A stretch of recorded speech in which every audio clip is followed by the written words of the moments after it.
I'm letting you in on the biggest secret to keeping blackworms. That muck from the bottom of your fish tanks that I've been saying is what blackworms love to eat, and it's the only thing you could feed without crashing the culture. Well, it went a little further than this. Not only do they need it, it's required. I stumbled upon a piece of published scientific literature regarding blackworms and this substance, that muck, the mold, the biological processing layer. And if you want to keep blackworms to look like this, and to double your population every 14 days, then listen up. Check out the latest explainer video I did, and you can see why this is the secret ingredient to culturing blackworms.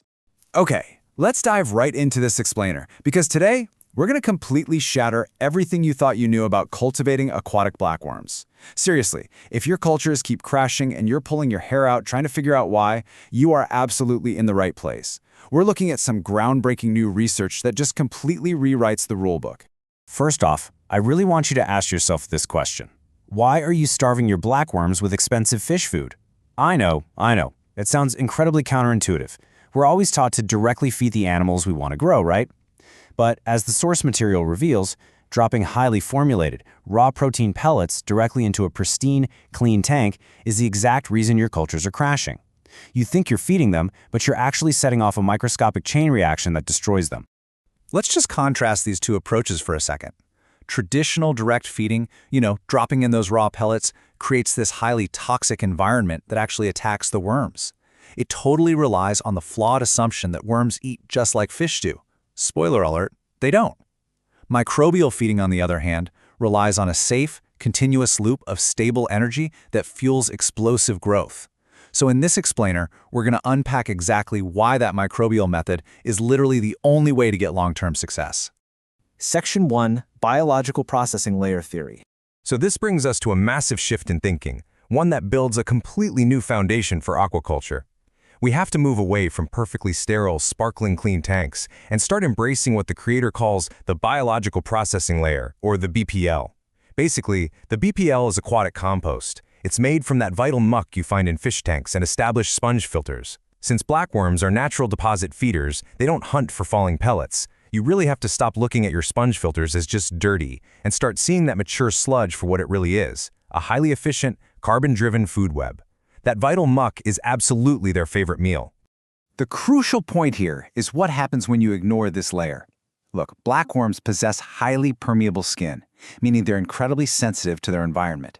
If you don't have this mature aquatic compost working for you, and you just rely on direct feeding with raw fish food, that food rapidly decays. The resulting ammonia and nitrate spikes will literally paralyze the worms.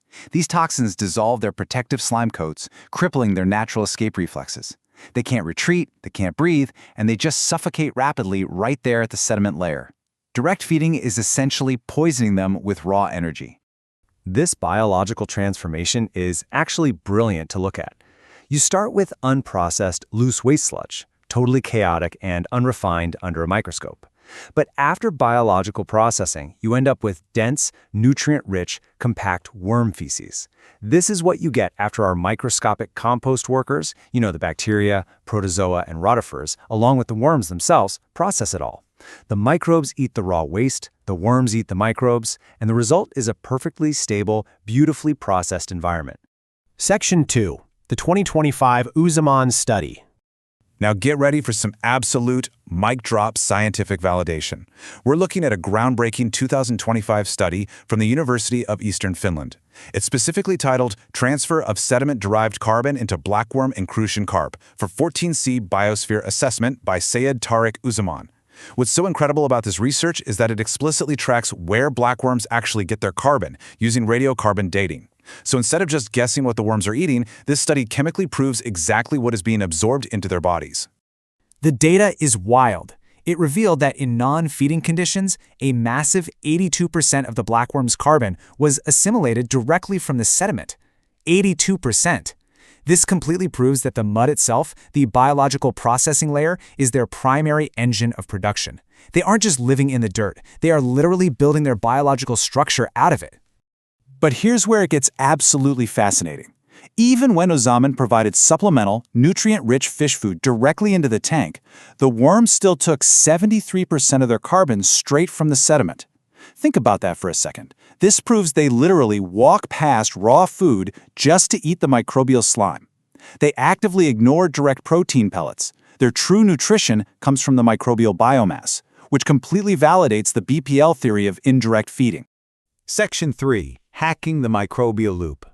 So knowing that worms only want microbial slime means we can apply this science directly to supercharge our own cultures. If the worms want microbes, let's give them the absolute best microbes possible, right? Step 1 is cultivating biofloc in a completely separate reactor. Why?